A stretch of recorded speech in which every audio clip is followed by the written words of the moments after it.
திருச்சிற்றம்பலம். தென்னாடுடைய சிவனே போற்றி, எந்நாட்டவர்க்கும் இறைவா போற்றி. ஏகம்பத்துரையந்தாய் போற்றி, பாகம் பெண்ணுருகானாய் போற்றி. அண்ணாமலையும் அண்ணா போற்றி, கண்ணாரமுதக் கடலே போற்றி. காவாய் கனகத்திரளே போற்றி, கையிலை மலையானே போற்றி போற்றி.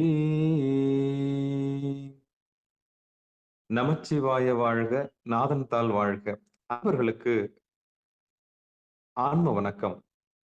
நீங்கள் கேட்டுக்கொண்டிருப்பதும் பார்த்து கொண்டிருப்பதும் சிவநெறியே சீரான வாழ்வு தரும் என்கிற டெலிகிராம் சேனல் மூலம் தைத்திருநாள் சிறப்பு நிகழ்ச்சி, தைப்பொங்கல் சிறப்பு நிகழ்ச்சி நடைபெற்று வருகிறது. அந்த வரிசையிலே போற்றி என் வாழ்முதலாகிய பொருளே என்கிற தலைப்பின் கீழே நம்மோடு கலந்துரையாடவும் உரையாற்றவும் சென்னையிலிருந்து பூவை சிவடையார் திருக்கூட்டத்திலிருந்து ஐயா அரங்கு ஐயா அவர்கள் வந்திருக்கிறார்கள். அவருடைய பொற்பாதங்களையும் நிகழ்ச்சிக்கு வருகை தந்துள்ள அத்துணை அடியார் பெருமக்களை பொன்னார் திருவடிகளையும் மனமொழி மேகலாலை வணங்கி வருக வருக என்று வரவேற்று தைத்திருநாள் பொங்கல் திருநாள் வாழ்த்துக்களையும் தெரிவித்துக் கொண்டு போற்றி என் வாழ்முதல் ஆகிய பொருளே என்கிற மாணிக்க வாசகருடைய அந்த முதல் வரியிலிருந்து ஐயா அவர்கள் இன்றைக்கு உரையாற்றிருக்கிறார்கள். ஐயா அவர்களுக்கு மீண்டும் ஒரு முறை மனமார்ந்த நன்றிகளையும் வருகை தந்தமைக்கு மனமார்ந்த நன்றிகளையும் அவருடைய பொற்பாதங்களையும் மனமொழி மேகலாலை வணங்கி அவருடைய குருநாதர்களுடைய பொற்பாதங்களையும் மனமொழி மேகலாலை வணங்கி நிகழ்ச்சிக்குள் இனித நுழையும். ஐயா வாங்கய்யா. திருச்சிற்றம்பலம். திருவடியும் தண்டையும் சிலம்பும் சிலம்போடுருவ ஒரு வடிவேலும் கடம்பும் தடம்புயம் நாளிரண்டும் ஒரு வடிவான வதனங்கள் ஆறும் என் உளம் குளிர குதி கொண்டவே. திருச்சிற்றம்பலம். என்னை இப்பவத்தில் சேரா வகை எடுத்து என் சித்தத்தை தன்னை வைத்து அருளினாலே தத்துவ சுத்தி செய்து முன்னை யான் நீட்டிக்கொண்ட மெல்வினை மூட்டை தீத்து மன்னி வந்த நெய்யாண்ட மானுட சிவமே போற்றி. திருவாக்கும் செய்கர்மும் கைகூட்டும் செஞ்சொல் பெருவாக்கும் பீடும் பெருக்கும் உருவாக்கும் ஆதலால் வானோரும் ஆணை முகத்தானை காதலால் கூப்புவர்தம் கை. திருவடியும் தண்டையும் சிலம்பும் சிலம்பூடுருவ பொருவடி வேலும் கடம்பும் தடம்புயம் ஆறிரண்டும் மறுவடிவான வதனங்கள் ஆறும் மலர்கண்களும் குருவடிவாய் வந்து என் உளம் குளிர குதி கொண்டவே. ஊழியர்கோன் வெப்பொழித்த புகழியர்கோன் கடல் போற்றி. ஆளிமிசைகள் மிதப்பில் அணிந்த பிரான் அடி போற்றி. வாளி திருநாவலூர் வன் தண்டர் பதம் போற்றி. ஊழிமொழி திருவாத ஊரர் திருத்தாள் போற்றி. திருச்சிற்றம்பலம். எல்லாம் அல்ல பரம்பொருளான இறைவனுடைய திருவருளையும் என்னை இப்பிறவியில் ஞான தேசிகனாக வந்து ஆட்கொண்ட குருவினுடைய குரு அருளையும் இணைந்து போற்றி என் வாழ் முதலாகிய பொருளே என்ற தலைப்பில் உங்கள் முன் ஒரு சிறு வார்த்தைகளை பேச விளைகிறேன். இதில் ஏதேனும் குறைகள் இருந்தால் அடியனுடைய தவக்குறைவு என்று எண்ணி அடியனை மன்னித்து, இதில் ஏதேனும் நிறைகள் இருந்தால் வாழையடி வாழையாக வந்த திருக்கூட்ட மரபு சார்ந்தது என்று கருதி அடியனை பொறுத்தருள இங்கு கூடிய அனைவருடைய திருவடிகளையும் பணிந்து வணங்கிக் கொள்கிறேன். திருச்சிற்றம்பலம். நமக்கு இந்த வாழ்வை கொடுத்தது தாய் தந்தையர். அந்த வாழ்வு சிறக்க அருள்நிலைக்கு அழைத்து சென்றது குரு. அந்த குருவின் வழியாக நம்மை ஆட்டியது அந்த பரம்பொருள் ஆகிய தெய்வம். அதனால் மாதா பிதா குரு தெய்வம் என்று முன்னோர்கள் படிப்படியாக நமக்கு வைத்து காட்டினார்கள். அந்த வகையில் நம் வாழ்க்கையின் முதலானது தாய் தந்தையர். அவர்களுடைய பாதங்களை போற்றி வணங்கி அதை அதை தினம் தினம் நாம் செய்யக்கூடிய, இந்த உலகில் நாம் செய்யக்கூடிய ஒரு கடமை. அதனால் அதற்கு மேலான குரு நமக்கு காட்டிய அந்த திருவருளை பற்றி சிந்திக்க நாம் விளைவோம். இங்கு போற்றி என் வாழ் முதல் ஆகிய பொருளே என்பது நம் திருவாசகத்தில் திருப்பள்ளி எழுச்சி என்ற பதிகத்தில் முதல் பாடலில் வரக்கூடிய முதல் அடியாகும். இது மணிவாசக பெருமான் இளவேனிற் காலத்தில் அருளிச் செய்த பாடல் என்பர் முன்னோர்கள். திருவாசகத்திற்கு உரை காணுதல் என்பது ஒரு மரபு அன்று. திருவாசகத்திற்கு உரை காண அஞ்சிய காலங்கள் உண்டு. அது ஏன் என்பதை தி.சு. கண்ணாயிரம் ஐயா என்று நம்மளுடைய டி.கே.சி. ஐயாவினுடைய வளர்ப்பு மகன் சிவக்குடில் என்ற ஒரு அரசாலையில் அவங்க வந்து நிறுவி அதனுடைய தலைவராகவும் அதனுடைய முதன்மை செயலாளராகவும் இருந்தவர்கள். அவர்கள் குறிப்பிடும் பொழுது ஒரு மூல நூலினுடைய ஆசிரியருடைய கருத்து நிலை பெற வேண்டும் என்றால் அதையே வந்து மக்கள் படிக்க வேண்டும். அதற்கு தான் ஒரு உரை சொல்லி தன்னுடைய அகம்பாவத்தினாலோ ஆணவத்தினாலோ அல்லது தன்னுடைய கருத்துக்களை அதில் ஏற்றிவிட்டால் பின்னல் மூல நூலினுடைய அந்த கருத்தை மக்கள் உணருவதனுடைய அந்த அந்த பயன் கெட்டுவிடும் என்று கருதி முன்னைய அருளாளர்கள், அதாவது பல நூற்று ஆண்டுகளாக திருவாசகம் பயிலப்பட்டு வந்தாலும் அதற்கு திருக்குறளை போல பரிமேலழகர் உரை, அதற்கு முன்னாலே தோன்றிய கல்லாடர் உரை, பல உரைகள் இருக்கின்றன. அஹ் மணக்குடவர் உரை, இதுபோல பல உரைகள் திருக்குறளுக்கு எழுந்துள்ளன. ஆனாலும் திருவாசகம் போன்ற ஒரு பக்தி நூலுக்கு யாரும் உரை எழுத அஞ்சினர். அதற்கு காரணம் அவர் அந்த மணிவாசகரின் மேல் உள்ள அந்த அவர்களுடைய வார்த்தையின் மேல் உள்ள மரியாதை. அதை தான் எந்த எல்லளவும் அதை நீர்த்து போய் விடக்கூடாது என்பதற்காக அந்த ஒரு முறையை முன்னோர்கள் வகுத்திருந்தார்கள். அதனால் இந்த போற்றி என் வாழ்முதல் ஆகிய பொருளே என்பது மணிவாசகருடைய வாக்கில் எழுந்த ஒரு உயர்ந்த சொல். அது ஒரு மந்திர சொல். அந்த மந்திர சொற்றொடர் அதற்கு நாம் வந்து பொருள் காணுவது எந்த விதத்திலும் பொருத்தமாக இராது. எனவே நாம் என்ன என்ன செய்ய இயலும் என்றால், இதற்கு எங்ஙனம் இதில் உள்ள பதங்களுக்கு, இதில் உள்ள சொற்களுக்கு எங்ஙனம் நாம் வந்து பொருள் காண முடியும்? அப்படின்னு முதல்ல நம்ம வந்து சிந்திக்கலாம். அப்படி பார்த்தா போற்றி என்பது இந்த தொடரில் உள்ள முதற் சொல். இது வந்து அ தமிழ்ல வந்து இது இலக்கணம் என்ன சொல்லுவாங்கன்னா, இது ஒரு வியங்கோள் வினைமுற்று என்று சொல்வார்கள். அ இகார ஈற்று உடைய வியங்கோள் வினைமுற்று என்று இதற்கு பெயர். அதற்கு முன்னாட எடுத்தோனே இலக்கணத்துக்குள்ள போறது நல்லா இருக்காது.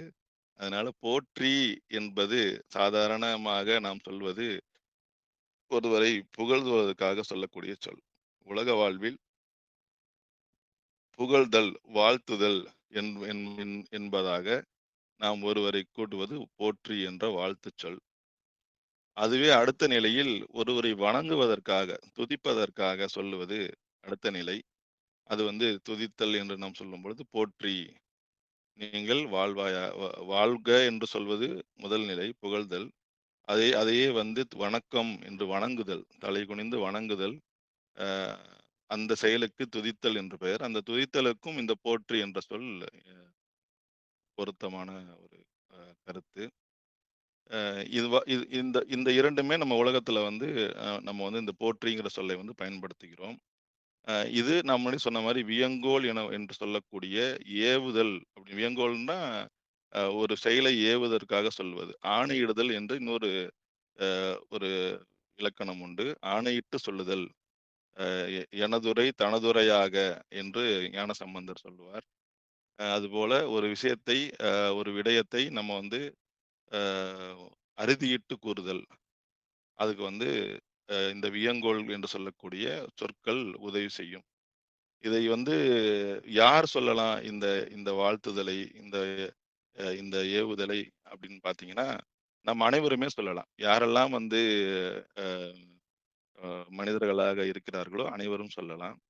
என்ன விதத்தினால சொல்லலாம் அப்படின்னு கேட்டீங்கன்னா, நீங்கள் வந்து இதை ஆணையிட்டு சொன்னா இதுக்கு பயன் உண்டு. இந்த போற்றி என்ற சொல் நம்ம வந்து ஒரு ஒரு விஷயத்த வந்து புகழ்வதற்கும், துதித்ததற்கும் இதை பயன்படுத்துகிறோம். அப்படி பயன்படும் பொழுது இதை நாம் ஆணையிட்டு சொல்ல வேண்டும். ஆணையிடுதல் என்பது உங்களுக்கே தெரியும். பெரியவங்க சொல்றது மாரி ஆணையிட்டு சொல்ல வேண்டும். இதற்கு நம் நம் மரபில், நம்மளுடைய தமிழர் மரபில் இதற்கு உள்ள அ பெயர் வந்து மந்திரம் என்பது தமிழிலும் உள்ள சொல் தான் மந்திரம் என்பது. அந்த தமிழ் சொல்லுக்கான இலக்கணமாக தொல்காப்பியர் கூறுவது, "நிறைமொழி மாந்தர் ஆணையிற் கிளந்த மறைமொழிதானே மந்திரம் என்ப." இது வந்து தொல்காப்பியர் கூறும் மந்திரம் என்பதற்கான அ அதனுடைய விளக்கம். அதனுடைய சூத்திரம் என்று சொல்லலாம். இதுல "நிறைமொழி மாந்தர் ஆணையில் கிளந்த மறைமொழிதானே மந்திரம் என்ப." இப்ப இந்த நம்ம வந்து இப்போ இந்த தொல்காப்பியர் சொல்லக்கூடிய அந்த மந்திரத்தில் ஒன்று ஆணை இருக்கிறது. மாந்தரும் இருக்கிறார்கள். மாந்தர், மனிதருக்கு என்ன வித்தியாசம் அப்படின்னா, மாந்தியவர்கள் மாந்தர்கள்.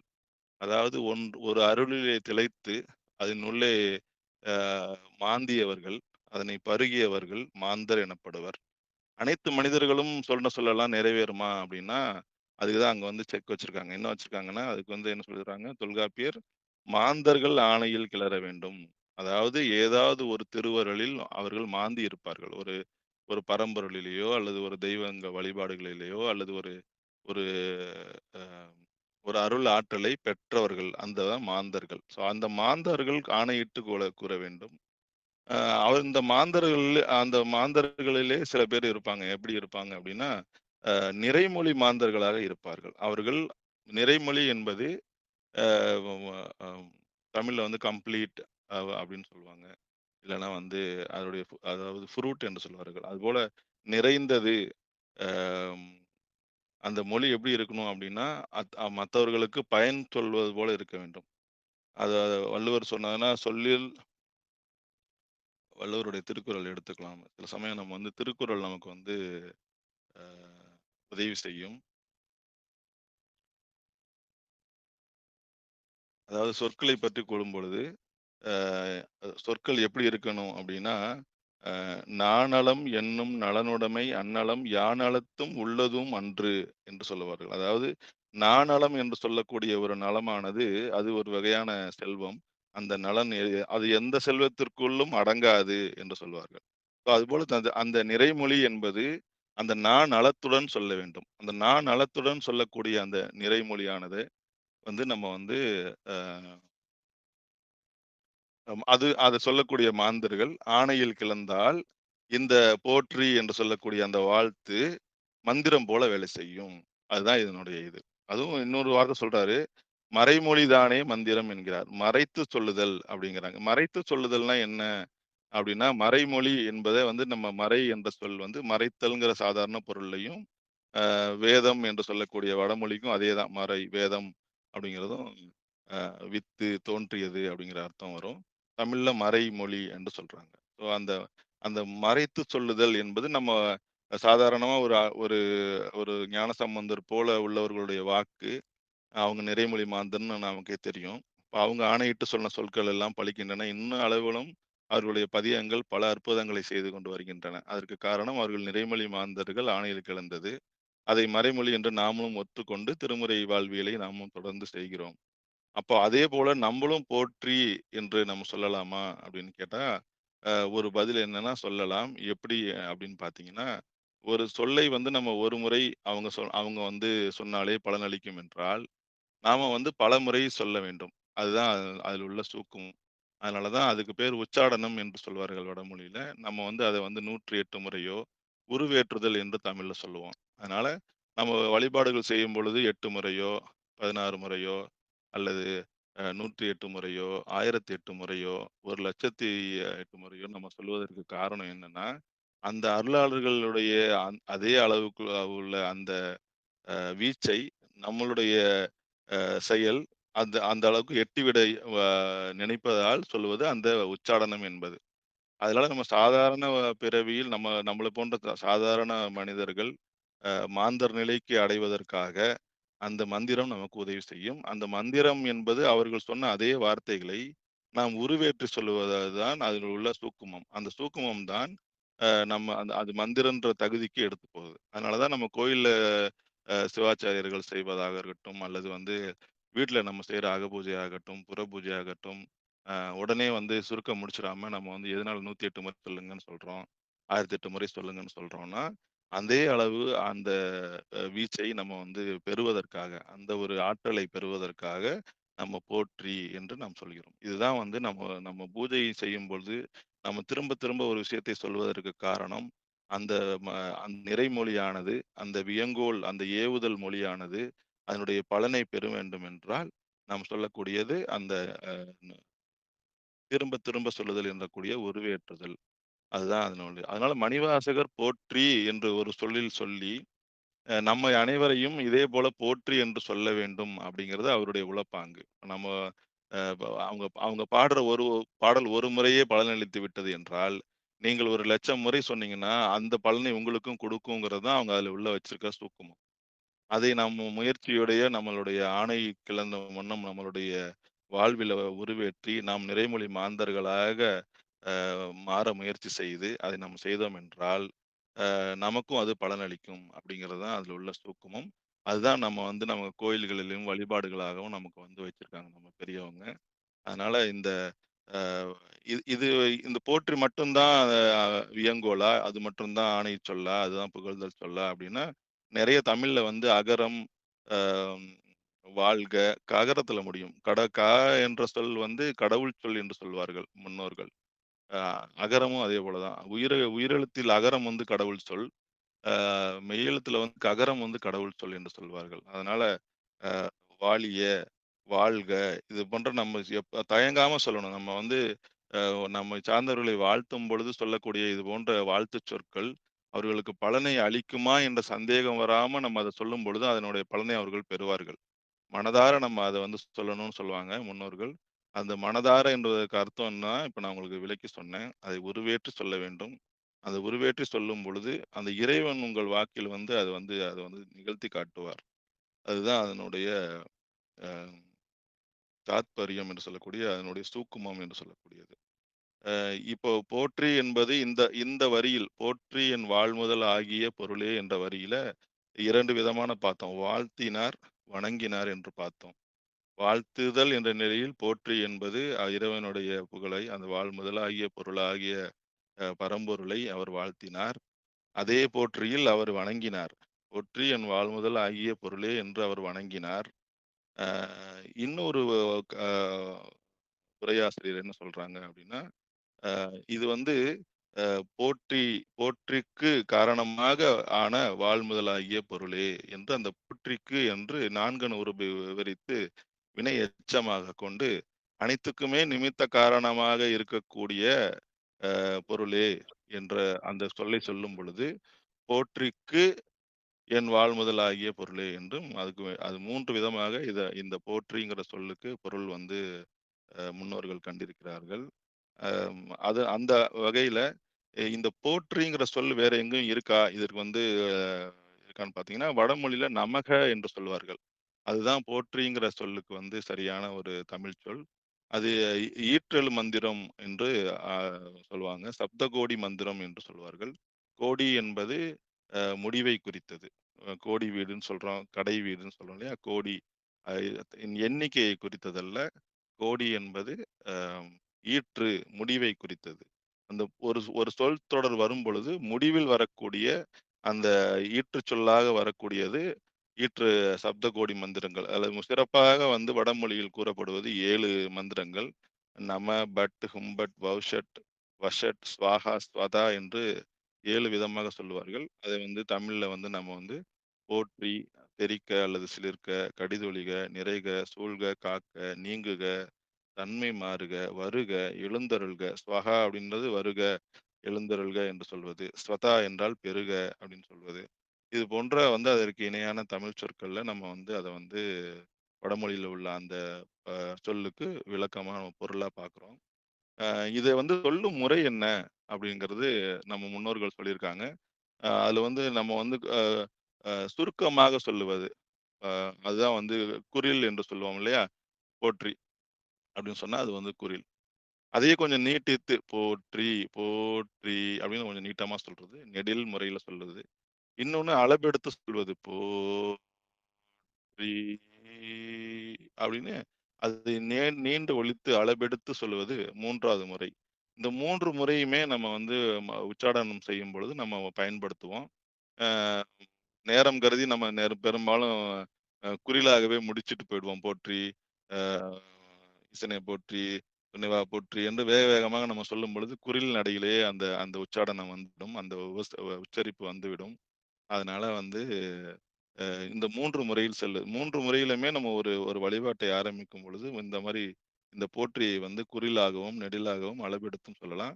இந்த இந்த போற்றி மட்டும் தான் இல்ல. எந்த சொல்ல சொன்னாலும் சரி. இப்ப நம்ம வாழ்கன்னு சொன்னா கூட, இப்ப நமச்சிவாய வாழ்க என்ற இடத்துல அவர் வந்து குறில் வைக்கல. அங்க வந்து அளபெடையோட சொல்லணும்னு சொல்லியிருக்கார். மணிவாசகருடைய சிவபுராணத்த நீங்க எடுத்தீங்கன்னா, முதல் சொல்லே நமச்சிவாய என்ற திருவைந்தெழுத்தை குடுத்துடுறாரு நமக்கு. அடுத்த சொல் வாழ்க என்று ஒரு வியங்கோள் வினைமுற்றை வைக்கிறார். ஆணையிடுகிறார். அந்த அந்த அந்த ஆணைச்சொல் என்ன சொல்லுது அப்டின்னா, அது குறில் அல்ல, நெடில் அல்ல, அளபெடுத்த சொல். அதனால தான் அங்க ஒரு ஒரு போட்டிருப்பாங்க. அதுக்கு என்ன அர்த்தம் அப்டின்னா, நமச்சிவாய வாழ்கன்னு சொல்லக்கூடாது. நமச்சிவாய வாழ்கன்னு சொல்லக்கூடாது. நமச்சிவாய வாழ்க என்று சொல்ல வேண்டும். நீண்ட அளவெடுத்து சொல்ல வேண்டும். அந்த அந்த வாழ்க என்று சொல்லும் பொழுதே நம்ம ஆயுள் முழுவதும் அதுக்குள்ள அடங்கிருது. அந்த அளவெடுத்துடுது. அந்த அளவெடுக்கும் காலம் நம்மளுடைய கர்ம வினைகளை அழிக்கக்கூடிய காலம். நீங்க எவ்வளவு அளவெடுத்து அந்த அந்த வார்த்தைய சொல்றீங்களோ, அந்த சிவபுராணத்த நீங்க படிக்கிறீங்களோ, அந்த சிவபுராணம் படிக்கும் காலத்திலேயே உங்க வினைகளை அழிக்க முடியும். நீங்க அத உருவேற்றி சொன்னீங்க சொல்வீர்கள் என்றால், அந்த அந்த சிவபுராணத்தில் உள்ள முதல் சொல் நமச்சிவாய என்ற சொல்லே உங்களுக்கு வந்து இந்த வினை பயனை அளிக்கும். இந்த இந்த பூமியில இருந்த பயனை அளிக்கும் என்பதால தான் அந்த அ அளபெடுத்து சொல்லியிருக்கிறாங்க மணிவாசகர். அந்த நயத்தை நம்ம வந்து அவருடைய கருணை, மணிவாசகருடைய கருணை பாருங்க. முதல் பதிகமாக நம்ம கொண்ட அந்த முதல் பாட்டுல முதல் சொல்லையே வந்து அந்த நூலுடைய முழு பொருளையும் சொல்லிட்டாரு. 2வது சொல்லையே அது எப்படி சொல்லணும்னு நமக்கு சொல்லியிருக்காரு. அதுதான் மறைமொழி. அதுதான் அங்க மறைத்து சொல்லியிருக்கிறார். மணிவாசகர் அதை அங்க வந்து சொன்னதை மறைத்திருக்கிறார். அந்த மறைமொழி தான் மந்திரம். அதுதான் தொல்காப்பியரும் சொல்றாரு. அதனால போற்றி என்பதை நம்ம ஓரளவு சிந்தித்தோம். இப்ப நம்ம வந்து வாழ்முதல் என்பது என்ன அப்படின்னு பார்க்கலாம். இப்போ வாழ்வு என்ன உங்களுக்கே தெரியும். நம்ம வந்து இந்த இந்த உலகத்தில் நம்ம வாழ்வது வாழ்வா? அல்லது நம்ம எப்போதுமே இருக்கமே. பல உயிர்கள் தொடர்ந்து பல பல காலமா நம்ம இந்த இந்த பூமியில் தோன்றி, மறைந்து, தோன்றி, மறைந்து பல தாய்க்கு அ அ அ பல பிறவிகளில் பல தாய்களுக்கு நம்ம வந்து க துன்பத்தை குடுக்குறோம். அ பிறவி துன்பத்த அவங்களுக்கு குடுக்குறோம். 10 மாதம் சுமந்து குடுக்குறோம். அதனால வந்து அந்த வாழ்வு என்பது இன்று வந்ததா? அல்லது இதற்கு முன்னாடி வந்ததா? அப்படின்னு நம்ம பார்த்தோம்னா, பல பிறவிகள் எடுத்து வந்தோன்றத நம்ம முன்னோர்கள் ஒத்துப்பாங்க. இல்ல இந்த பிறவியிலேயே நம்ம உள்ள வாழ்வு என்று நம்ம எடுத்துக்கொண்டாலும் கூட, இந்த பிறவியில நம்ம வந்த வாழ்வு நம்ம வந்து ஒ ஒரு ஒ ஒரு இந்த உடலை நமக்கு கொடுத்த தாய் தந்தையர், அவர்களோட மூலமாக தான் நம்ம வந்திருக்கிறோம். அம் அப்புறம் இந்த ஜேர்னி வாழ்வு என்பது இன்னொன்னு என்ன குறிக்கும்னா, நம்ம வந்து இந்த பயணம், வாழ்க்கை பயணம். நம்ம பிறந்ததிலிருந்து இறப்பு வரைக்கும் அம் ஒரு இடத்துல திருச்சியில பிறந்து, சென்னையில வளர்ந்து, அ எங்க எங்க போய் முடியுமோ பயணம்ன்ற தெரியாது. அது போன்ற ஒரு வாழ்வு, ஒரு ஜேர்னின்னு வச்சுக்குவோம். அ அந்த இந்த இதையும் அந்த வாழ்வுங்கிற சொல்லு குறிக்கும். அப்ப இந்த வாழ்வு என்பது அதற்கான டொமைன் அது நிகழ்களம் என்று குறிக்கக்கூடிய இந்த உலகத்தையும் குறிக்கும். இந்த வாழ்வு என்பது இது 3மே அடங்கியது. என்னன்னா, நம்மளுடைய உடம்பு, பருவுடல் என்று சொல்லக்கூடிய இந்த உடம்பு, அதற்கான இந்த நிலைகளனாக இருக்கக்கூடிய இந்த பஞ்சபூதங்களால் ஆன இந்த உலகம், அம் அப்புறம் அதுல நம்ம நிகழ்த்தக்கூடிய நிகழ்வுகள் அனைத்தையுமே குறித்த சொல் தான் அந்த வாழ்வு என்ற சொல். அந்த அது அது கூட அவர் முழுசா சொல்லல. முதல் என்று அந்த அப்படிங்கிற ஒரு சொல்லல சொல்லிட்டாங்க. அதனால சுருங்க சொல்லி விளங்க வைத்தல் என்பது பெரியோர்களுடைய ஒரு பெரிய பண்பு. அது தெரியாம தான் நம்ம வந்து விரித்து சொல்லிக் கொண்டிருக்கிறோம். அ வள்ளுவர் என்ன சொல்லுவார்ன்னா, "பல சொல்ல காமுறுவர் மன்ற மாசற்ற சில சொல்லல் தேற்றாதவர்" என்பார். அ அதாவது சில சொற்களால புரிய வைக்க முடியாதவர்கள் தான் அதிகமா சொல்லணும்னு ஆசைப்படுவாங்கன்னு வள்ளுவர் சொல்றாரு. மணிவாசகர் வந்து முதல் என்று வாழ்க்கைய ஒரே சின்ன 2 எழுத்துல அடக்கிட்டாரு. நம்ம அதை வந்து விளக்கிச் சொல்லக்கூடிய பல சொல்ல காமுறுவனாக நான் இருக்கிறேன். அ அந்த வகையில வந்து பார்த்தீங்கன்னா, இந்த வாழ்வு என்பது இந்த உடல், உலகம், இந்த ஜேர்னி இந்த பயணத்தையும் குறித்தது என்று சொல்லி, இந்த வாழ்வுக்கு முதலான பொருள் என்பது எந்த பொருளின்றி இந்த உயிர் வாழ இயலாதோ, அந்த பொருளை தான் அவர் குறிக்கிறார் அப்படின்றது அங்க சொல்றாங்க. அதேபோல இந்த இந்த வாழ்வை என்பது இந்த ஆன்மாவானது வினை பயனை நுகர்வதற்காக கொடுக்கப்பட்டது. அதேபோல இந்த ஆன்மா வாழக்கூடிய இந்த வாழ்வானது, அதுல முன்னேறணும். நம்ம வந்து பின்னே போக்கூடாது. அதாவது இந்த வினை பயனை நம்ம நுகர்வதற்காக வந்திருக்கிறோம்னு நம்ம எல்லாருக்கும் தெரியும். சைவ பெருமக்கள் இருக்கீங்க. நம்மளுடைய வினை பயனை நுகர்வதற்காக தான் பெருமான் வந்திருக்கிறார். நமக்கு இந்த உடம்பை கொடுத்திருக்கிறார். இந்த வாழ்வை நம்ம அளித்திருக்கிறார். அந்த வாழ்வை நம்ம வினை பயனை நுகரும் பொழுது, வாழ்வில் நாம் முன்னேறி செல்ல வேண்டும் அப்படின்றது அவருடைய விருப்பம். அதனால அது மட்டும் இல்லாம, அது எதுக்கு முன்னேறணும் அப்படின்னா, அதோட முடிவில நமக்கு வீடு பேரை கொடுப்பார். நமக்கு வந்து நிலையான ஒரு அ முத்தியை கொடுப்பார். நிலையாக அவரிடத்தில் வைத்துக் கொள்வார். அது இன்று வருமோ, நாளை வருமோ அப்படிங்கிற மாரி, என்று வருமோ சும்மா அ அந்த அந்த சுகம் அப்படின்னு கேட்ட மாரி, நமக்கு எப்போ வரும்னு தெரியாது. ஆனா வரும். கண்டிப்பா வருங்கிற உறுதி வந்து நம்ம முன்னோர்கள் குடுத்துருக்காங்க. அதனால நம்ம இந்த ஆன்ம வாழ்வில் முன்னேற வேண்டும். அதுக்கு அடுத்து பார்த்தீங்கன்னா, இதை தருபவன் யார் என்றால் அந்த முதல் யார் என்றால் அவன் இறைவன். அதுதான் வந்து அதனால தான் அவனை வாள்முதல் என்று அழைத்தார் அப்படி மணிவாசகர் என்று கவியரசு அவர்கள் தன்னுடைய உரையில் குறிப்பிடுகிறார். அதனால இந்த உடல், இந்த வாழ்வு, இந்த ஆன்ம வாழ்வு எப்படி நமக்கு கிடைச்சிருக்குன்னு பார்த்தீங்கன்னா, ஏற்கனவே நம்ம சிந்தித்தது போல பருவுடல் என்று சொல்லக்கூடிய ஐம்பூத கலவையாக உள்ளது. அதற்கு அடுத்து பார்த்தீங்கன்னா, புரியட்டகம் என்று சொல்லக்கூடிய நுண் உடல் என்று சொல்வார்கள் தமிழில. புரியட்டகம் என்று நீங்க கேள்விப்பட்டிருக்கலாம். அதுதான் வந்து நம்ம அ அட்டம் என்றால் 8 புரி என்றால் முடிச்சுன்னு அர்த்தம். ஸோ நுண் உடல் 8 முடிச்சுகளான ஆகப்பட்டது நம்மளுடைய உடம்பு. அ அது அத பத்தி நம்ம நம்ம தனியா சிந்திக்கலாம். அந்த பொறி பத்தி தனியா சிந்திக்கலாம். அடுத்து குண உடல் என்று சொல்லக்கூடிய குணசரீரம் என்று சொல்வார்கள் வடமொழியில. அந்த குண உடல் என்பது அதற்கு மேல உள்ள 3வது உடல். இதை இந்த குண உடலையும் சேர்த்து பிரகிருதி மாயில் நமக்கு குடுத்திருக்கக்கூடிய அந்த கஞ்சுக உடல் என்று சொல்லக்கூடிய கஞ்சுகம்னா போர்வைன்னு அர்த்தம். புலனாய மைந்தன் என்று அதுக்கு இன்னொரு பேர் இருக்கு. புலனாய மைந்தனோடு என்வகையாய் புணர்ந்து நின்றான் என்று மணிவாசகர் இன்னொரு இடத்துல சொல்லுவாங்க. கஞ்சுகம் என்ற கஞ்சுக உடல் நமக்கு குடுத்துருக்காங்க. இது அனைத்தையும் தாண்டி இந்த கஞ்சுக உடலும் இருக்கக்கூடிய ஒரு உடல் தான் காரண உடல் என்று சொல்வார்கள். அந்த காரண உடல் வந்து நமக்கு எதற்காக அளிக்கப்பட்டதுன்னா, இந்த ஆன்மா வந்து முக்தி அடைவதற்காக அளிக்கப்பட்டது அந்த காரண உடல். அ இதுதான் வந்து நம்ம 5 விதமான உடல்கள் நமக்கு இருக்கு. நமக்கு கொடுக்கப்பட்டிருக்கிறது. இந்த 5 விதமான உடல்களும் நம்ம நம்ம வாழ்ந்து கழித்து, ஆன்மா ஈடேறுவதற்காக கொடுத்தது யாரு அப்படின்னு பார்த்தீங்கன்னா, அந்த முதலான இறைவன் தான் நமக்கு குடுத்திருக்கிறான். அதுதான் அந்த வாழ்வு. இந்த வாழ்வு என்பது, இந்த உடல் என்பதற்கு 5 விதமான நிலைகள நம்ம பார்க்கிறோம். இப்போ அ நமக்கு பருவுடல்ன்றா நமக்கு தெரியும். 5 விதமான பூதங்களினுடைய கலவையாக தாய், தந்தை வழியா நமக்கு வந்திருக்குங்கிறத நம்ம பார்க்கிறோம். அந்த பருவுடல், ஐம்பூதங்களின் கலவை. அ அதுக்கு அடுத்து நுண்ணுடல பத்தி நம்ம சொல்லணும் அப்படின்னு பார்த்தீங்கன்னா, நுண்ணுடல் என்பது ஒரு அ அத வந்து 8ன்னு புரியட்டகம்னு உங்களுக்கு சொன்னேன். அது குறிக்கக்கூடிய சொல் வந்து அகரம் என்பது. அது வந்து நம்ம உடம்புல அ குண்டலினில வந்து அது வந்து ஒரு ஒரு ஒரு கட்டப்பட்டிருக்குது. அது அது வந்து ஒருத்தருக்கும் கட்டப்பட்டிருக்கிறது. நம்ம ஔவையாருடைய சொல்லில அ அவங்க என்ன சொல்லுவாங்கன்னா, அ குண்டலி அதனில் கூடிய அசபை என்று சொல்வார்கள். அந்த அசபை சபை. சபைனா உங்களுக்கே தெரியும் கூடுதல். என்பது அந்த 8. 8 கூடிய இடம். அசபை என்ற சொல்.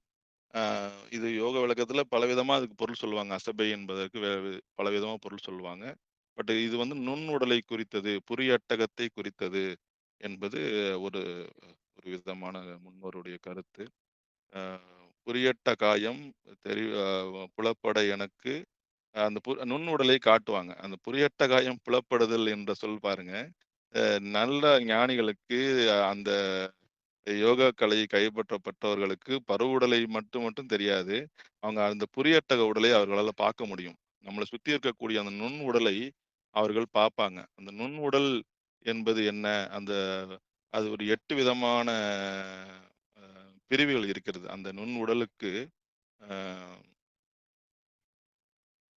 8 விதமான மனம் மனம் மனம் இயங்குவது, ஆசை இயங்குவது. இதுபோல அதுக்கு வந்து 8 விதமான நிலைகள் இருக்கின்றன. அந்த 8 முடிச்சுகளும் நம்ம உடம்புல வந்து பெருமான் வந்து போட்டிருக்காரு. அதனால தான் நம்ம சில பேர் பார்த்த உடனே அவங்க வந்து அவங்களுடைய நம்ம அத வந்து கண்டுபிடிச்சுருவாங்க. இவங்க வந்து ஆசையில இருக்காங்க. இவங்க வந்து துக்கத்துல இருக்காங்க. அப்படி அவங்க நினைவு மயக்கத்துல இருக்காங்க அப்படின்னு கண்டுபிடிச்சு ஆரான் என்று அ மேனாட்டுக்காரங்க ஆரா என்று அளக்க முயல்றாங்க. அ அந்தபடி பார்த்தீங்கன்னா, இந்த நுண்ணுடலை பத்தி பெரிய ரிசர்ச்சே இருக்கு அத பத்தி. இந்த குண உடல் என்பது நம்ம அதை தாண்டி மனம், புத்தி, அகங்காரம்னு 4 விதமா சொல்லக்கூடிய அந்த சித்தம் என்று சொல்லக்கூடியதெல்லாம் இயங்கக்கூடிய இடம் வந்து அந்த குண உடல். அ சித்தம் சிவமாக்கி செய்தனவே தவமாக்கியது அப்படின்னு சொல்லுவாங்க பெருமான். இந்த நுண்ணுடலை தாண்டி குண உடலில் குணசரீரத்தில் நம்ம வந்து அந்த நிலையில இருக்கும் பொழுது, தொலைதூரல்ல நம்ம இயக்கக்கூடியது, தொலைதூரத்தில நம்ம தெரியக்கூடிய இன்டராக்ஷன் சொல்லக்கூடிய அந்த எ விஷயங்கள்லாம் அதில நமக்கு தெரிய வரும். அந்த குண உடல். அத தாண்டி கஞ்சுகம் என்று சொல்லக்கூடிய அந்த அந்த 5 போர்வைகளை போர்த்திக் கொண்டு இருக்கக்கூடிய, ஐம்புலன்களை போர்த்திக் கொண்டிருக்கக்கூடிய மைந்தன், புலனாய மைந்தன் என்று சொல்லுவாங்க. வைணவத்தில அந்த 25 24 தத்துவத்தோட அவங்க நின்றுவாங்க. ஆனா, அவங்க புருஷோத்தமன், அந்த புருடன் என்று சொல்லக்கூடிய அந்த தத்துவத்த வந்து அவங்க அந்த கஞ்சுகம் என்று சொல்லல நம்ம குறிப்போம். அதுதான் வந்து அந்த கஞ்சுகம். இதுபோல நம்ம உடல்ல வாழ்வில் இருக்கக்கூடிய இந்த உடலில இந்த போல வினைப்பயனை நுகர்வதற்காக இந்த 5 உடல்களையும் பெருமான் நமக்கு குடுத்து அனுப்பியிருக்காரு. இப்ப நம்ம கண்ணுக்கு தெரியறது இந்த பருவுடல் மட்டும் தான் நம்ம கண்ணுக்கு தெரியுது. அதற்கு மேல இருக்கக்கூடிய அந்த நுண்ணுடல் ஓரளவு பயிற்சி பெற்ற யோகிகளுக்கு தெரியக்கூடிய ஒரு நுண்ணுடல். நீங்க மருத்துவர் வந்து உங்களுக்கு ஆப்பரேஷன் பண்றாருன்னா, அவரு பருவுடல தான் தொடுறாரு. நுண்ணுடல் பத்தி அவர கேட்டீங்கன்னா, அவருக்கு தெரியாது. எப்பங்க அவருக்கு மோஷன் போகும் அப்படின்னு கேட்டீங்கன்னா, அது நான் மருந்து குடுத்துருக்கேங்க. அது போகுங்க. அது எப்ப செய்யுதோ அப்பதாங்க நடக்கும். அ அது வரலன்னா ஏன் வரலன்னு அவரால சொல்ல முடியாது. ஏன்னா, அந்த நுண்ணுடல் அங்க அந்த முடிச்சு அவங்கள அறியப்படாத ஒரு செயல். அது எவ்வாறு நிகழ்கிறது?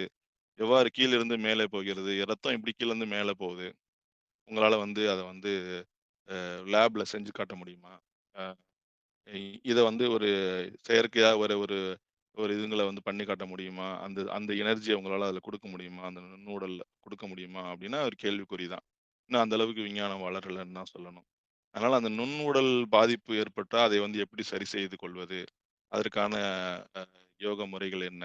அத வந்து நம்ம வந்து எப்படி பாசிட்டிவ் வைப்ரேஷன் நம்மலாம் நெறைய வந்து சொற்கள் வந்து வீணாக நம்ம அ அ அறிவியல்ல யூஸ் பண்றாங்க. அதெல்லாம் வந்து நம் முன்னோர்கள் வந்து அத வந்து அ ஜலசுத்தி, அதுபோல பூத சுத்தி என்று பல விதமான டெக்னிக்லாம் நம்ம ஆளுங்க நமக்கு குடுத்துருக்காங்க. இந்த நுண்ணுடலை வந்து சரி செய்வதற்காக. அதேபோல குண உடல் சொன்ன போல அதுக்கு நூல்களை வாசித்தல், ஞான நூல்களை வாசித்தல், கேட்டல், இது போன்ற விஷயங்கள்லாம் நம்ம சிந்தனையை, மனதை வந்து ஒருமுகப்படுத்துவது. அந்த மனமாகிய அ குறி என்று சொல்லக்கூடிய அந்த முடிச்சை வந்து நம்ம அவிழ்க்கணும். அதெல்லாம் வந்து இந்த நுண்ணுடல்ல இருந்து அவுத்தோம்னா, அந்த 8 முடிச்சையும் நம்ம அவுத்தோம் என்றால், நமக்கு அதற்கு அடுத்த நிலையான குண உடலை நம்ம குணசரீரத்தை நம்ம காண முடியும். அந்த குணசரீரத்தை காண்டவர்கள், இந்த மற்றவர்களுடைய நுண்ணுடலையும் காண்பார்கள். தன்னுடைய நிலையையும் வந்து அவங்களுடைய சித்தம் வந்து முழுதாக சிவத்திலேயே மூழ்கி இருக்கக்கூடிய நிலையையும் பெறுவார்கள். அந்த நிலையை அடைந்தவர்கள் தான் நம்ம மணிவாசகர் போன்றவங்கலாம். அவங்க சித்தம் சிவமாக்கின்னு சொன்னது வந்து, நம்ம வந்து என்ன நெனச்சுக்கிறோம் அப்டின்னா, நம்மட்ட இருக்க அந்த மனம், சித்தம் நம்மளுடைய சகலர்களுடைய நிலைன்னு நம்ம நெனச்சுட்டு இருக்கோம். ஆனா அது அந்த நிலை இல்ல. அவங்க வந்து மேல் நிலையில அவங்க இருந்த அந்த வினைகள்லாம் நீங்கிய பின் அவங்க வந்து குண உடலில் உள்ள அந்த சித்தத்தை வந்து அவங்க பேசுறாங்க. அதனால அவங்க சொல்வதும், நம்ம சொல்வதும் ஒன்றாகாது. அ கண்ணப்பர் அப்படி பண்ணிட்டாரு, நம்மளும் அப்படி பண்ணலாமா? அப்படின்னு கேட்கிறவங்களுக்கு நம்ம சொல்லக்கூடியது என்னன்னா, நீங்க இன்னும் பருவுடலையே தாண்டவில்லை. அதனால குறியட்டகத்தை நீங்க பயிற்சி பண்ணி தொடுங்க. அப்புறம் குண உடல பத்தி அவரோட நிலையில வந்து அவர் அவர் வந்து இந்த நிலை வந்து அந்த 3வது உடல்ல இருந்திருக்காரு அவரு. 1 வாரம் அ இது இல்லாம, பசி இல்லாம 10 நாள் இருந்தாலே நம்மளால வந்து இறந்துடுவோன்றாங்க அறிவியலாளர்கள். அதனால அ அந்த நிலையை தாண்டி அந்த எய்துபவர்கள் தான் நம்ம அது மாரி அ அவங்களோட நம்ம ஒப்பிட முடியும். அதனால அருளாளர்கள் அவங்களுடைய நிலை, அவங்களுடைய வாழ்வு என்பது இந்த உடல் சார்ந்து இல்லாம, அதை தாண்டி நுண்ணுடல் சார்ந்தும் இல்லாம, அத தாண்டி குண உடல் தாண்டி அவங்களுடைய சிந்தனை, அவங்களுடைய வாழ்வு எல்லாம் இருக்குங்கிறத சொல்லிக்கிட்டு, இந்த அளவுல இத மட்டும் அதேபோல இப்ப நான் அந்த உயிருக்கு அகரம் போல விளங்குவது பரமசிவன் என்பது ஸ்ரீகாழி தாண்டவராயர் அவர்களுடைய உரை. அ "நீயின்றி நாங்கள் உயிர் வாழ்வதில்லை" என்பது ஸ்ரீகாழி தாண்டவர் ஐயா சொன்னது உரை. அதுக்கு நம்ம வந்து திருவள்ளுவர் முதல் குறள்லயே சொல்லியிருப்பாரு. "அகர முதல எழுத்தெல்லாம்" அப்படின்னு. அந்த அகர முதல எழுத்து என்பது உயிர்களுக்கு அகரம் அகரம் போன்றவன், எழுத்துக்களுக்கெல்லாம் அகரம் போன்றவன்னு சொல்லுவாங்க. முதல் குறள் விளக்கம்னே ஒரு நூல் இருக்கு. கிட்டத்தட்ட ஒரு 170 பேஜ். அந்த முதல் குறள பத்தியே 170 பேஜ் பேசுவாங்க. அந்த அ குறளில்ல அந்த உயிர்களுக்கு அகரம் போல விளங்குபவன் பரமசிவன் அப்படின்னு அது சுருக்கமா ஸ்ரீகாழி தாண்டவராயர் ஒரே வரித்துல சொல்லிட்டாங்க இந்த இந்த இதுல. இந்த வரிக்கு விளக்கம் சொல்லும்பொழுது, ஐயா அது மாரி சொல்றாங்க. நான் சொன்ன ஆன்மாவினுடைய இந்த 5 உடலையும் சொன்னவர் கவியரசு ஐயா அவர்கள். அ அவங்களுடைய உரையில வந்து இந்த இந்த விளக்கத்தை காணலாம். இது இல்லாம நம்ம வந்து எப்படி இந்த உடல் எடுத்தோம் அப்படின்னு நம்ம சொல்லும்பொழுது, சிவஞான சித்தியார் சூத்திரம் 2 89ல 84 100,000 ஆ யோனி பேதம்னு நம்ம சொல்லுவோம். நம்மளுடைய சைவ சித்தாந்தத்திலே உள்ள சிறப்பான ஒரு இது வந்து இப்பவும் அறிவியலோட ஒத்துப்போகக்கூடிய அந்த அதுதான் நம்ம சைவம் வந்து அறிவியலுக்கு அ அ ஒரு முழுமையான சமயம். அது ஏன் தாய் சமயம்னு சொல்றோம் அப்படின்னா, அறிவியப்பூர்வமா நம்ம நிறுவ முடியும். எந்த கருத்தையும் நம்ம அறிவியல் பூர்வமா தான் நிறுவியிருக்கோம். அ "ஏலோர் எம்பாவாய்" ஓ ஏழ்தல் என்றால் ஏற்றுக்கொள்ளுதல். ஓர்தல் என்றால் ஆராய்தல். ஓர்ந்து ஏற்றுக்கொள்ளுதல். மாணிக்கவாசகர் நம்ம திருவெம்பாவையில சிந்திக்கும் பொழுது, அ "ஏலோர் எம்பாவாய், ஏலோர் எம்பாவாய்" என்று அந்த பெண்கள் வந்து நம்மள சொல்லுவாங்க. என்னன்னா, அ அ "ஓர்ந்து ஏற்றுக்கொள்வாயாக, எம்பாவை போன்றவளே, ஓ ஓர்ந்து ஏற்றுக்கொள்வாயாக" அப்படின்னு சொல்றது தான் அதனுடைய நிலை. அதுதான் நம்மளுடைய அனைவருக்கும் உள்ள நிலை. என்னன்னா, நம்ம பகுத்தறிவிலேயே வந்து நம்ம வந்து எதையுமே ஆராய்ந்து ஏற்றுக்கொள்வது தான் நம்மளுடைய நிலை. அந்த நிலையை மணிவாசகர் தம்முடைய பாடல்கள்லயும் சொல்லுவாரு. அதேபோல தர்க்கத்திற்காக நம்ம வந்து ஒன்றை நிறுவி அடுத்தவங்கள நம்ம வழியக்க மாற்றுவதும் கிடையாது. நம்மளோட நிலை அதுவும் கிடையாது. உணர வேண்டும். நம்மளுடைய ஆன்மா உணர வேண்டும். அதற்கான ஆராய்ச்சி செய்ய வேண்டும். அந்த ஆராய்ச்சியை நம்ம வந்து உணர்ந்து, அதில வந்து நம்ம செய்யணுங்கிறது தான் நம்மளுடைய முன்னோர்கள் நமக்கு குடுத்த ஒரு வழிமுறை. அதன் வகையிலே நம்ம வந்து பார்க்கும்பொழுது, இந்த 84,000 யோனி பேதம் என்பதற்கு சிவபிரகாசர் நூல்லையும் 47லயும் பார்த்தீங்கன்னா, 47வது பாடல் சிவபிரகாசத்துல, "தோன்றியிடும் அண்டங்கள் சுவேதசங்கள், பாரில் துதைந்து வரும் உற்பீசம் சராயுசங்கள் நான்கில், ஊற்றமிகு தாவரங்கள் 19 என்றும், ஊர்வ பதி ஐந்தமரர் 14ோடு உலவா, மாற்றொரு நீர் உறைவன நல் பறவைகள் நாற்காலி மன்னியிரும் பப்பத்து மானுடர் 9மா ஏற்றி ஒரு தொகையிதனில் இயம்புவர்கள் யோனி 84 100,000 என்று எடுத்தே" என்பது சிவபிரகாச 47வது பாடல். சிவஞான சித்தியார் சூத்திரம் 2 89 பார்த்தீங்கன்னா, "அண்டசம் ஸ்வேதசங்கள் உற்பிச்சம் சராயு சத்தோடு எந்தரு நாள் 84 100,000 உண்டு பல் யோனி எல்லாம் ஒழித்து மானுடத்து உதித்தல் கண்டிடில் கடலை கையால் நீந்தினன் காரியம் காண்" என்பார் சித்தியார். "சித்திக்கு மேல் நூல் இல்லை" என்பது நம் முன்னோர்களுடைய வாக்கு. சித்தியாருடைய சூத்திரத்துல சொல்ற போல 84,000 யோனி பேதத்தில் நாம் பிறந்திருக்கிறோம். அதுல வந்து மானிடத்து இது இல்லாம அது அந்த அனைத்தையும் யோனி பேதத்தை எல்லாம் கடந்து மானுடராக உதித்தல் எவ்வளவு கஷ்டம் அப்படின்னு பார்த்தீங்கன்னா, அ அது அது சொல்ல விளையும்பொழுது, "கடலை கையால் நீந்தின காரியத்தை காண்" என்கிறார் அவரு. நம்ம வந்து இந்த ஒரு கையாலேயே நம்ம இந்த கடல கடந்துற முடியுமா? அதுபோல 84,000 யோனி பேதங்களாக நம்ம பிறந்திருக்க வேண்டியவங்க, பிறந்திருக்கவங்க. மனித பிறவி வந்தது அவ்வளோ ஒரு அ ஒரு முக்கியமான ஒரு விஷயம். இந்த இந்த பிறவி வந்து அரிதரிது மானிடராய் பிறத்தரிதுன்னு எல்லாருக்கும் தெரியும். ஆனா, அத நம்ம யோசிச்சு பார்க்கும்பொழுது, எவ்வளவு ஒரு ஒரு அ அரிதான செயல். ஒரு ரேர் ஈவென்ட் என்று சொல்வார்கள். அது போல நம்ம பிறந்திருக்கிறோங்கிறத நமக்கு எப்ப தெரியுது அப்டின்னா, நம்ம சைவத்த கத்துக்கொள்ளும்போது தான் தெரியுது. சைவம் நமக்கு சொல்லும்பொழுது தான் தெரியுது, நம்ம இந்த பிறவி ரொம்ப ஒரு லைஃப் அப்டின்னு சொல்லிட்டு அத வீணடிக்கிறவங்க தான் இருக்காங்களே தவிர, இந்த ஒரு லைஃப் நம்ம வருவதற்கு முன்னாடி எவ்வளவு பிறவிகளை நாம கடக்க வேண்டியது இருக்குது. திருப்பும் இதே இந்த வாழ்வு நமக்கு கிட்டுமா?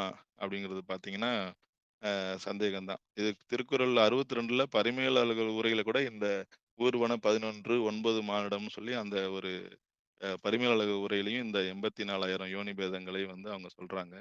இதுபோல இந்த இந்த வாழ்வு, இந்த நம்மளுடைய வாழ்வு, மனித வாழ்வு என்பது ரொம்ப கிடைத்தற்கு அரியது என்பதும், அந்த கிடைத்தற்கு அரிய பொருளுக்கு முதலாக பெருமான் இருக்கிறார். அதுதான் நம்ம நம்ம நம்ம சிந்திக்க வேண்டியது என்னன்னா, இவ்வளவு கஷ்டப்பட்டு நம்ம பிறவி எடுத்திருக்கிறோம். இந்த கஷ்டப்பட்டு எடுத்த பிறவிக்கு முதலாக நம்ம வந்து முதல் என்பது இந்த இடத்துல வந்து சுவாமி என்ன சொல்றாங்க அப்படின்னா, அ ஒரு அர்த்தம் வந்து என்னன்னா, அ இன்வெஸ்ட்மென்ட் என்று சொல்வார்கள். பிரின்சிபல் என்று சொல்லுவாங்க அதுல. அதுதான் முதல். அ அது இல்லாம தொழிலே தொடங்க முடியாது. பிரின்சிபல் இன்வெஸ்ட்மென்ட் என்னன்னா, அ முதல். அந்த தான் முதல். நம்ம வாழ்வுக்கு முதல் பிரின்சிபல் இன்வெஸ்ட்மென்ட் யாருன்னா, அது இறைவன் தான். அது ஒரு பொருள். இன்னொரு பொருள் என்ன அ அப்டின்னா, இந்த இந்த அ பிரின்சிபல் இன்வெஸ்ட்மென்ட்ல அவரு தான் வந்து தொடக்கமே. அதாவது அ இந்த முதற் பொருள் யாரு? நம்ம நம்ம இங்க இருக்கிற பொருள்கள் அனைத்திலுமே முதல் பொருள் என்னன்னா, இறைவன் தான். அவன் தான் நிமித்த காரணம் என்று வடமொழியில சொல்லுவாங்க. அதாவது ஒரு ஒரு ஒரு காரணம் தோன்றுவதற்கான க துவக்கமாக உள்ளவன். அந்த துவக்கத்தையும் முதல் என்று கொள்வது நம் மரபு. முதல் என்பது டெபாசிட், பிரின்சிபல் அப்படிங்கிறது ஒரு சொல், ஒரு ஒரு விளக்கம், ஒரு அர்த்தம். அ அதுவே வந்து அ ஃபர்ஸ்ட் அப்படின்னு சொல்லக்கூடிய அப்படி பார்த்தோம்னா, இந்த வாழ்க்கைக்கு, இந்த பூமிக்கு, இந்த உலகத்துக்கு அனைத்துக்குமே முதல் காரணம் யார்? முதல்வன் யாருன்னா, பெருமான் தான். முக்கணா போற்றி, முதல்வா போற்றி என்பார். அ அது மற்றவர்களுக்கு 2 கண், சாமிக்கு 3 கண்ணு. அவன் முதல்வன். அவன் அனைத்திலயுமே வந்து ஃபர்ஸ்ட். அவன் தான் வந்து இந்த இந்த உலகம் வந்து நிலையாக இருந்த உலகத்தை இயக்குவன் வண்ணம் செய்தவன் அவன்தான். அவனுடைய அந்த அதுவும் எப்படி செஞ்சான்னா, விளையாட்டா செஞ்சான் அப்படின்னு சொல்லுவாங்க. இது போன்ற பல அ வகையிலால நம்ம வந்து சைவத்துல வந்து இறைவனுடைய அனாதியை நம்ம நிறுவுறோம். இறைவன் வந்து அ அனாதி, அவன் எப்போதுமே இருப்பவன். அவன் ஒன்று ஒன்று தோன்றினால் அது அழியும் என்பதால், அந்த பொருள் வந்து நிலையற்ற பொருள். நிலையற்றவற்றை நிலை என்று கருதுதல் தவறு. அ அதாவது வள்ளுவர் என்ன சொல்வார்ன்னா, "பொருள் அல்லவற்றை பொருளாக செய்யும் பொருள் அல்லது இல்லை பொருள்" என்பார். அந்த பொருள் செயல் வகையில அப்படிங்கிற 76வது அதிகாரத்துல வள்ளுவர் சொல்வது, "பொருள் அல்லவரை பொருளாக செய்யும் பொருள் அல்லது இல்லை பொருள்." அதாவது செல்வம் என்று ஒன்று இருந்ததுன்னா, பொருள் என்பது செல்வம் என்று ஒரு அர்த்தம் உண்டு. அப்படி இருந்ததுன்னா, அது வந்து யாரெல்லாம் வந்து ஒரு பொருளற்றவரோ, பொருள் இல்லாதவரோ, யாரெல்லாம் வந்து இழிவானவர்ன்னு வச்சுக்குவோமே, ஒரு அ அன்இம்பார்ட்டன்ட் பெர்சன்னு வச்சுக்குவோம். அ சுருக்கமா சொல்லணும்னா, "முட்டா பயலை எல்லாம் தாண்டவ கோனே, காசு முதலாளி ஆக்குதடா தாண்டவ கோனே" என்று அ அ நம்மளுடைய நகைச்சுவை மன்னர் சொல்லுவாரு. நம்மளுடைய சித்திரை பாடல்ல ஒரு பாடல்ல சொல்லுவாங்க. அது அப்படியே திருக்குறள்ல இருந்து எடுத்தது தான். "பொருள் அல்லவரை பொருளாக செய்யும் பொருள் அல்லது இல்லை பொருள்" என்பது திருவள்ளுவர் நாயனாரனுடைய அ பொருளைப் பற்றிய விளக்கம். அ அதனால பொருள் இல்லாம நம்ம வந்து வாழ முடியுமா? அப்படின்னு யோசிச்சோம்னா, இல்ல. அதுவும் அவங்க என்ன சொல்றாங்க அப்படின்னா, அ பொருள் எப்படி வரணும்னு வள்ளுவர் போய் கேட்டோம்னா, "தீதின்றி வந்த பொருள்" அப்படிங்கிறாரு. "அரண் ஈனும் இன்பமும் ஈனும் திறனறிந்து தீதின்றி வந்த பொருள்" என்பது அவர் பொருளுக்கு கொடுக்கக்கூடிய விளக்கம். இது எல்லாமே உலக வாழ்வில் செல்வத்துக்குன்னு நம்ம எடுத்துக்கலாம். செல்வம் தான் முக்கியம், செல்வம் தான் இது அப்படிங்கிறதுக்கு வள்ளுவரும் ஒத்துக்கிறாரு. அது வந்து அ அவர் மறுக்கவே இல்ல. செல்வம் முக்கியம். ஆனா அது எப்படி இருக்கணும் அப்படின்னா, தீதின்றி வந்த பொருளாக இருக்க வேண்டும். அ அது என்ன கொடுக்கும் அப்படின்னு சொன்னா, அது வந்து இன்பம் ஈனும், அரண் ஈனும். அ அறத்தையும் கொடுக்கும், இன்பத்தையும் கொடுக்கும். அந்த 2யுமே கொடுக்கக்கூடிய வல்லமை உடையது என்னன்னா, அது வந்து செல்வத்துக்கு உண்டு. அந்த செல்வம் எப்படி வரணும் அப்படின்னா, தீது இல்லாமல் வர வேண்டும். அதுதான் வந்து வள்ளுவர் கொடுக்கக்கூடிய அந்த பொருளுக்கான விளக்கம். அ சரி, பொருள் வந்துருச்சு. அது வந்து அ அத நான் எப்படி பார்த்துக்கணும்? அப்படின்னா, அது "அருள் என்னும் அன்பின் குளவி, பொருளென்றும் செல்வ செவிலியால் உண்டு" அப்படிங்கிறாரு. அருளுக்கு வந்து அன்பு அப்படிங்கிற அ இது வரும் போல, அ அ அந்த பொருள் செல்வம் என்பது அதுக்கு மாற்றாந்தாயாம். நீங்க மாற்றாந்தாயாக வந்து அந்த அந்த செல்வம் வந்து நமக்கு உதவி செய்யுமாம். அதனால 2மே நம்ம வந்து அ அ இந்த உலகத்துல உள்ள செல்வத்தையும் நம்ம வெறுத்தல் கிடையாது. சைவர்கள் எப்போதுமே நீங்க வந்து அ எ அதாவது செல்வத்தை இழந்து விட்டு நில்லு, செல்வத்த வந்து மதிக்காத அப்படின்னு சொல்றது கிடையாது. அது திருமகள்னா அதுக்கு ஒரு தெய்வமாகவும் நம்ம அத வந்து வழிபடுறோம். நம்மளுடைய முன்னோர்கள் அத வந்து வழிபடுறாங்க. அந்த திருமகள் தான் அந்த செல்வத்துக்கான அதிபதியாக நம்ம கருதி அவர்களையும் வழிபடுகிறோம். அதனால நம்ம வந்து அ இந்த இந்த செல்வத்தை வந்து நமக்கு கொடுக்கக்கூடியவர் யாரு அப்படின்னா சிவபெருமான். இந்த பிறவியில் இம்மையில் செல்வம், மறுமையில் வந்து அருள். 2மே நம்ம வந்து இந்த பிறவியிலேயே சேர்த்துக்க முடியும். அது எந்த பிறவினா அது மானுட பிறவி. அந்த மானுட பிறவி 84,000 யோனி வேதத்துல நமக்கு கிடைத்த ஒரு பிறவி. அதனால வந்து நம்ம வந்து அ பொருளையும் அதாவது அ "செய்க பொருளை" அப்படின்னு சொல்றாரு. வள்ளுவர் சொல்லும்பொழுது ஆணைன்னு சொல்றாரு. "செய்க பொருளை செறுநர் செருக்கறுக்கும் எகுதனில் கூறியது இல்" அப்படிங்கிறாரு. அதாவது பொருளை வந்து தேடி எ சே சேர்க்க வேண்டும். அது எதற்கு சேர்க்க வேண்டும் என்றால், பகைவர்களுடைய செருக்கை அழிக்கக்கூடிய ஆயுதமா அந்த செல்வம். அதாவது நல்லவர்களிடத்தில் இருக்கக்கூடிய செல்வம், அ அனைவருக்கும் பயன்படும் குளத்தில் உள்ள நீரை போன்றது என்பார் ஒரு இடத்துல. அ அ அதே வள்ளுவர் என்ன சொல்றாருன்னா, அந்த செல்வம் வந்து பகைவர்களை அழிக்கக்கூடியதுங்கிறாரு. இப்ப நம்ம சைவ மதத்தை வந்து எப்படிலாம் வந்து மற்ற மதத்தினர் வந்து நம்மள வந்து அழிக்கிறாங்க அப்படின்னா, செல்வத்தினுடைய துணை கொண்டு தான் அழிக்கிறாங்க. அதனால நம்ம சைவர்களும் நம்மளும் செல்வத்தினை பெற்று நம்ம வந்து சேர்க்க வேண்டும். அது சேர்த்து பகைவர்களாக இருக்கக்கூடியவர்களுடைய செருக்கை அழிக்க வேண்டும். பகைவர்களை அழிக்கக்கூடாது. அவர்களுடைய செறுநர் செருக்கறுக்கும் அப்படிங்கிறாரு. "செய்க பொருளை அது செறுநர் செருக்கறுக்கும்" என்பார் வள்ளுவர். அதனால அந்த பொருள் இவ்வுலகத்திலே பொருள் நம்ம சேர்த்து, அது நம்மளுடைய பகைகளை வெல்லக்கூடிய பொருள். அந்த பொருளை பத்தி தான் இந்த மணிவாசகர் சொல்வாரான்னா கிடையாது. ஏன்னா, அவர் வந்து தனக்கு குதிரை வாங்க கொடுத்த அந்த அ பொருளிலேயே அ கோயில் கட்டினாருன்னு சொல்லுவாங்க. ஒரு உபசாரமா. அ அவ்வளோ பெரிய மந்திரி அந்த மாரி செய்வாரா? என்பது கிடையாது. அவரே சொல்லிர்றாரு. என்னுடைய பணியெல்லாம் உன்னுடைய பணியாவே ஆயிடுச்சு. அவர் எப்போ வந்து வினையை அளித்தாரோ, அப்பயே வந்து அவருடைய பணியாக ஏற்றுக்கொண்டார் சிவபெருமான் குருவாக வந்து. அப்ப அந்த செல்வத்தை என்ன பண்ணார்? மணிவாசகர் கொண்டு வந்த செல்வத்தை என்ன பண்ணினார்ன்னா, அவர் தன் வயத்தில் இல்லை. அவர் இறைவனுடைய கட்டளையில இருக்கார். இறைவன் தான் அவர் மூலமாக அந்த கோயிலை எழுப்பிக் கொண்டான் என்று தான் நம்ம சொல்லணும். அதுதான் வந்து முறை. ஏன்னா ஒருத்தவங்க இப்போ கூட நம்ம கோர்ட்ல போய் அவரு வந்து தன் நிலையில இல்ல. அதனால அவர் போட்ட கையெழுத்து செல்லாது என்பது இன்றைக்கு உள்ள வழக்குல கூட உண்டு. அப்படிப்பட்ட காலத்துல, அந்த காலத்துல இந்த நீதி இப்பயே இருக்கின்றப்போ, அப்போ உள்ள மன்னர்களுக்கு அது தெரியாதா? ஒருவர் தன் வயத்தில் இல்லை, அருளில் மயங்கி, குருநாதனுடைய அ தீட்சையில அ மந்திரத்தை பெற்று, மகா மந்திரத்தை பெற்று, அவருடைய நினைவாகவே உருகி, பெருந்துறையில வந்து கண்ணீர் மல்க இருக்கக்கூடிய ஒரு மணிவாசகர், ம ம இறை ம அரசனுடைய பணத்தை எடுத்து கோயில் கட்டும்பொழுது, கொத்தனாரையும் வேலை வாங்கி தானே போய் கோயில் கட்ட வேண்டியிருக்கும். அப்போ வந்து அந்த பொருளை செலவழித்தார் என்ப சொல்வது கொஞ்சம் கூட பொருத்தம் கிடையாது. அ ய அது இறைவன் அவர் மூலமாக செய்து கொண்ட திருவிளையாடல். அவரை வைத்து ஒரு நாடகமாடி அவர வந்து கட்டிக் கொண்டார் என்று தான் சொல்ல வேண்டும். அது அனைத்து பழியுமே அதுல அந்த வாதத்தில் உள்ள அனைத்து பழியுமே பெருமானை தான் சாரும். சிவபெருமானை தான் சாரும்.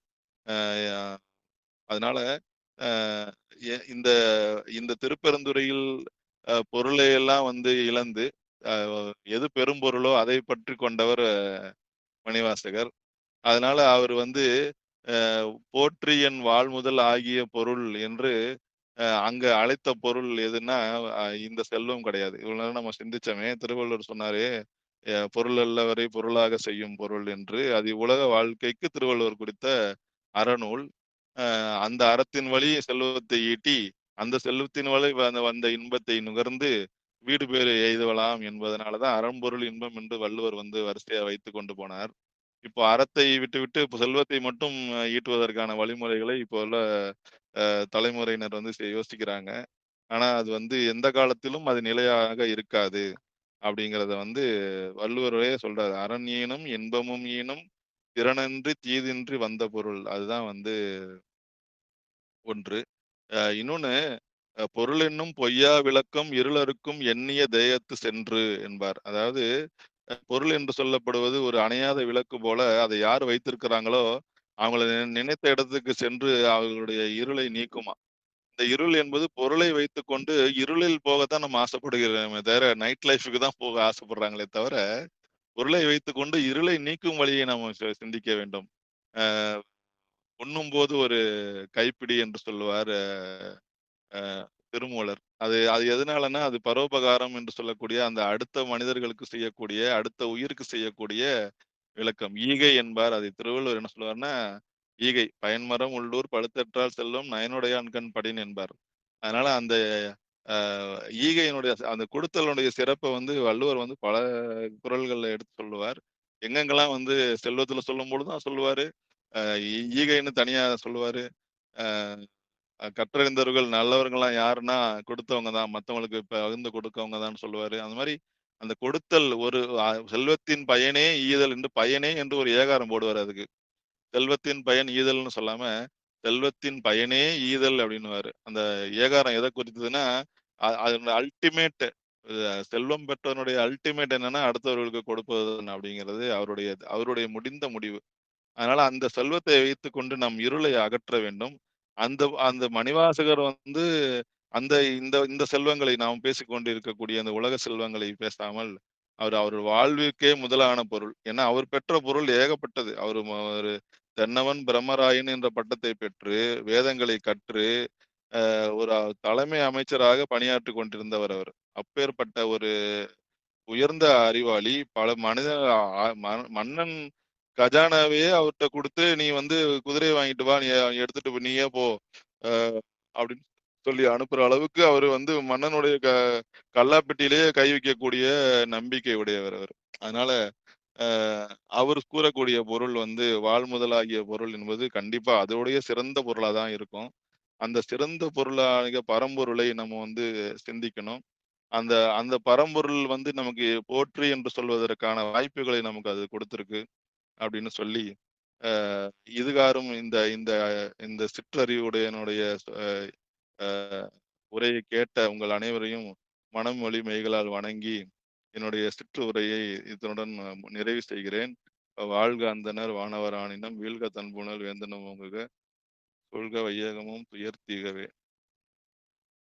ஆள்க தீயதெல்லாம் அரண்நாமமே சூழ்க வையகமும் துயர் தீர்கவே என்று சொல்லி, எங்கும் திருமேனி எங்கும் சிவசக்தி எங்கும் சிதம்பரம் எங்கும் திருநட்டம் எங்கும் சுகமாய் இருத்தலால் எங்கெங்கும் தங்கும் சிவனருள் தன் விளையாட்டகுதே என்றும் கூறி, என்றும் இன்பம் பெருகும் இயல்பினால் ஒன்று காதலித்து உள்ளமும் வாங்கிட மன்றுளார் அடியார் அவர் வான்புகள் நின்றது எங்கும் நிலவி உலகலாம் என்று கூறி நிறைவு செய்கிறேன். நன்றி, வணக்கம்.